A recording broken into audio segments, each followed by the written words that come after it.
Hello friends, Mascha here. Welcome back to yet another episode in our Top Tarot Trumps series. In today's video, I will be sharing with you my top 5 diverse tarot devils along with how I understand Arcanum 15.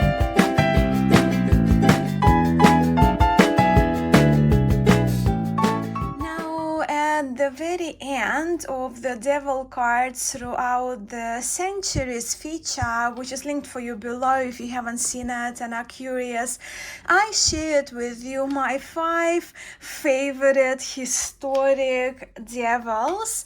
And just to recap, here they are back in their chronological order from the 15th century Rosenwald all the way through to Jean Payen, Tarot de Marseille, 1743. I very much love these 5 devils, hence they are my top 5 historic ones, and I find these 2 hairy ones absolutely adorable, and of course the cuteness of the Atau, Adam C. Atau devil makes me very happy. But if I only had to choose, only have to go with one favorite historic devil card, I will absolutely have to go with the type 1 Tarot de Marseille in this particular version of Jean Payen, dating 1743. Now, yeah, that's another version that I have. It's this version is the same tarot, Jean Payen 1743, but this restoration on the left is by Marco Benedetti, and this one is handmade by Agnes Kapler of Cartagram with these beautiful hand-painted bags.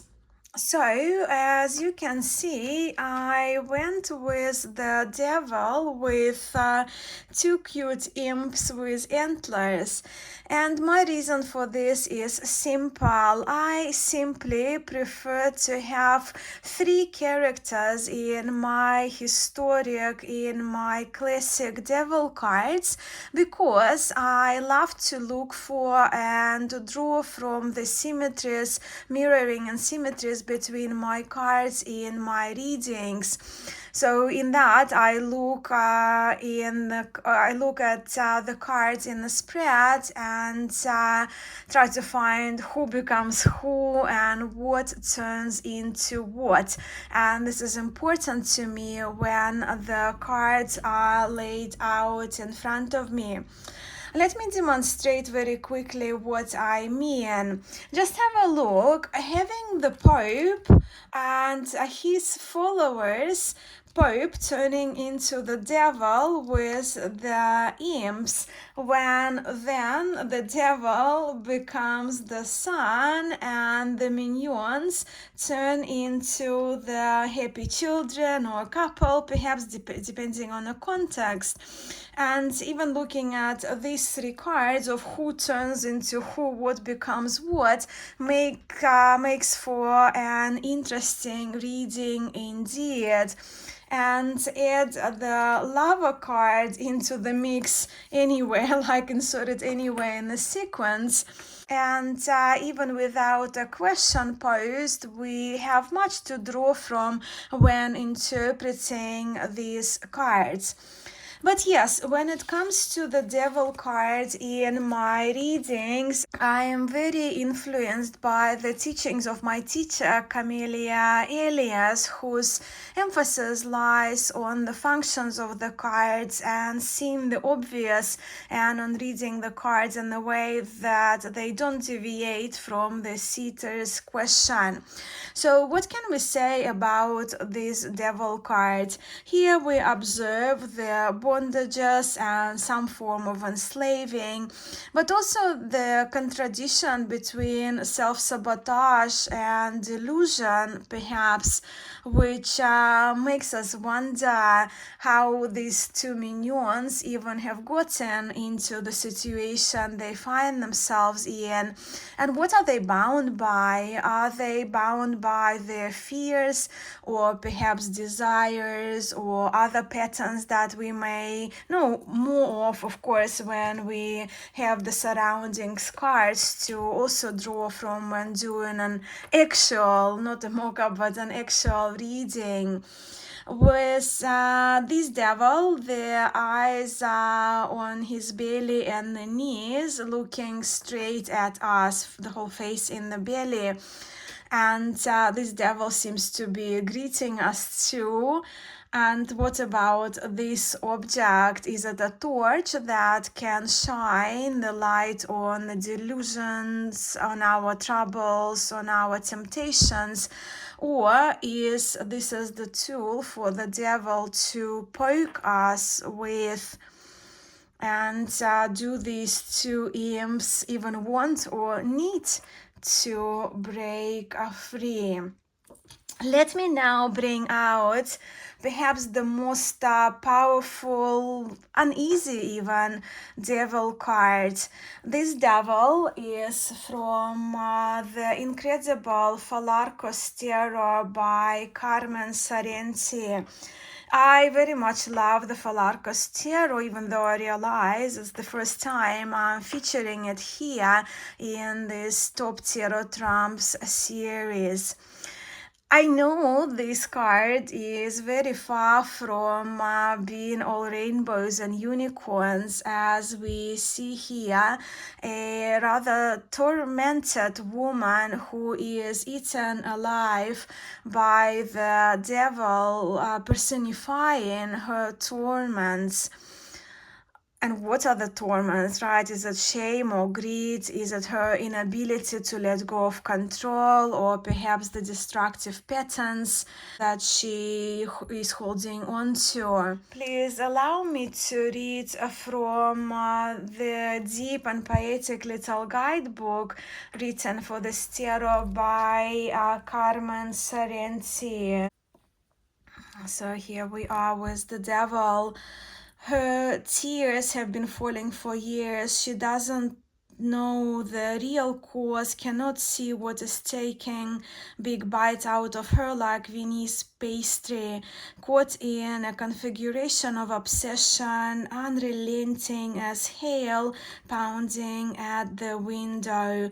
Caught, according to the legend, somewhere in the regions of Shangri-La, the peacock would eat and transmute the lethal berries into the colors of its tail. Can you bear to dance with your shadow? Hold it close till it transforms into the riches of your being. This is the core of alchemy. Wow. Since I read this short description of the devil card by Carmen Sarenti a few years ago now, this card, not just visually but even more so for what it stands for, has been one of my favorite artistic interpretation, contemporary artistic interpretations of Arcanum 15. Certainly not an easy devil card, but the one that carries much impact and can actually give us a good nudge to break free from the patterns and bondages that don't serve us, or transform those. My next representation, my next favorite representation of the tarot devil is the Greek god Pan or Pan from the original mythic tarot, with illustrations by Tricia Newell, and this guidebook, and I trust the concept of the tarot being by Juliet Sharmonberg and Liz Green. A rather lighter card too, if compared with the devil from the Falarcos Tarot. And now, in the history part, I mentioned the link between Pan and a few historic representations of the devil, especially the hairy devils with goat horns. So I will not go on about that in this installment, but as many of you have seen in the Top Tarot Trumps series, many of my favorite trumps are actually influenced by the world's folklore, philosophies, mythologies, as I believe we can draw and learn so much from the ancient tales and stories. But as for these cards, yes, we are here with half human, half goat Pan, who also can be seen as a symbol of a scapegoat, as in the tendency of humans to project the blame for our troubles on somebody else.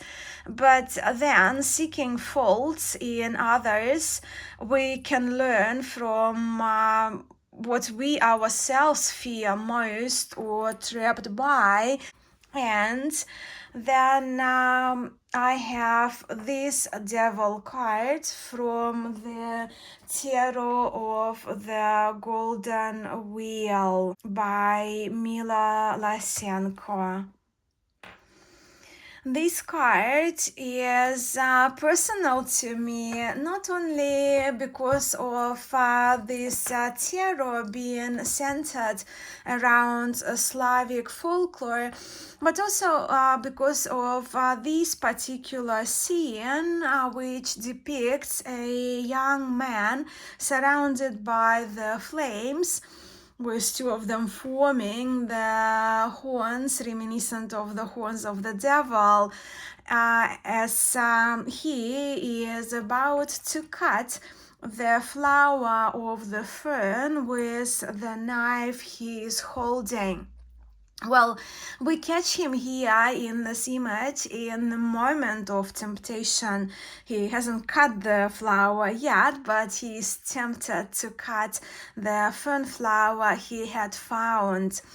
According to the myth, Eastern Slavic myth, the fern flower can only be found on the night of Kupala, and Kupala is the midsummer folk holiday of the Eastern Slavic people. In Russia and Belarus, Kupala holiday, this midsummer holiday, is actually celebrated on the night between the 6th and 7th of July and falls on my birthday, as I was born on the 6th of July, very late in the evening. In fact, my school nickname was Kupalinka, after the name of the celebrations, after the Kupala night.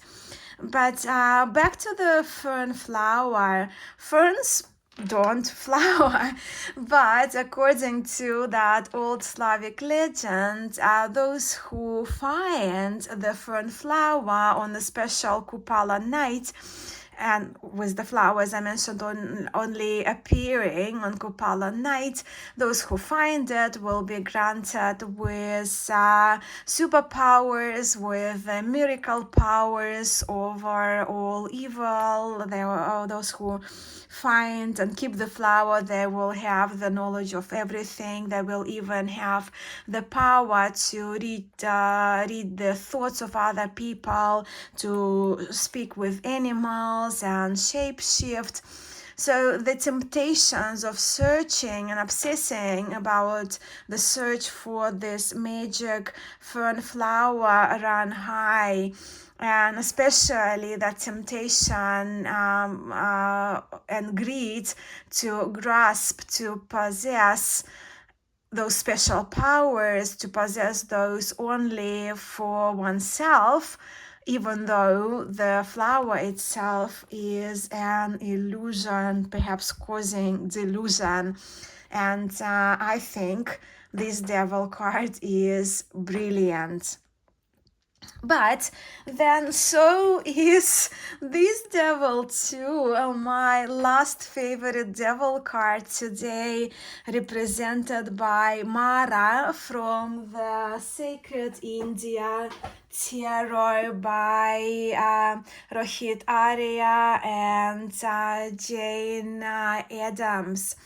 See, the Sacred India Tarot is created around the Indian epic and mythology, and there is no concept such as devil as we know it in the West in Indian nor in Buddhist philosophies.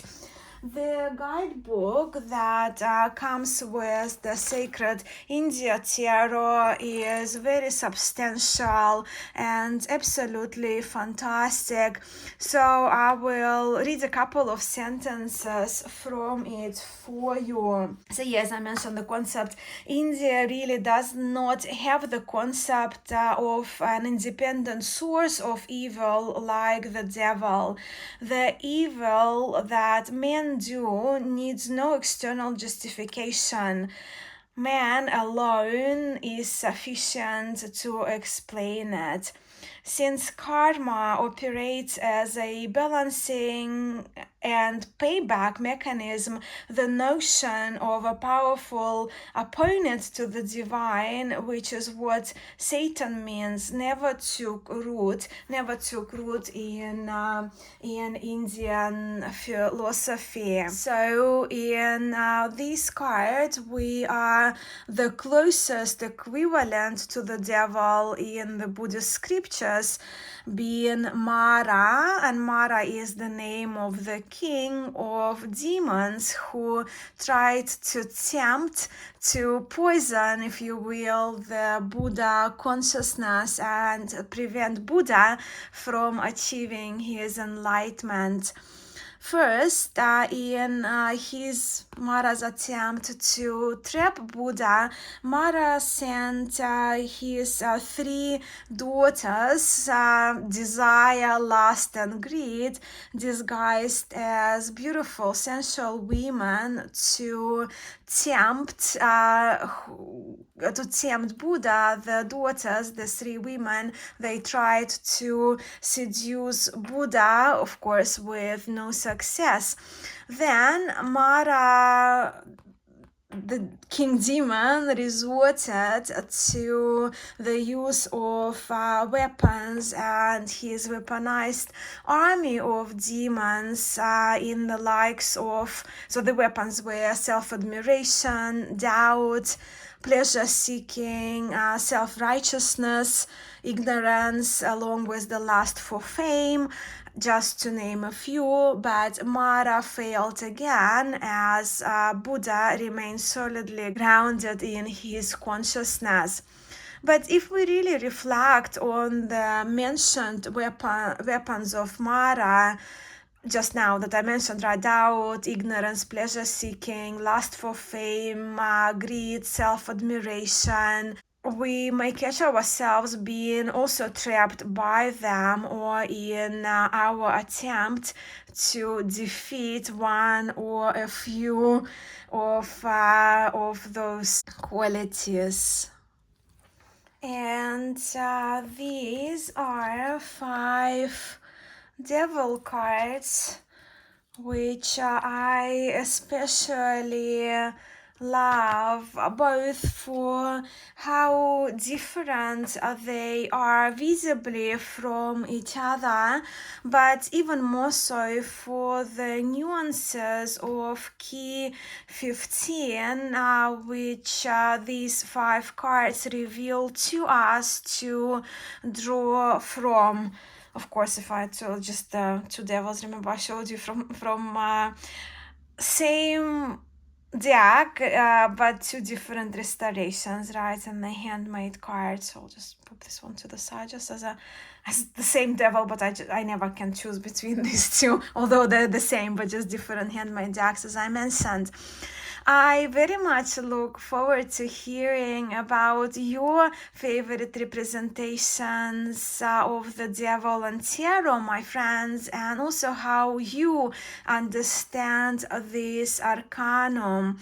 I am also very curious about which out of my 5 diverse devils stood out to you most. Thank you so much for spending this time of your day with me today. I'm sending much love to you all, and I will see you in my next installment in our Top Tarot Trumps series.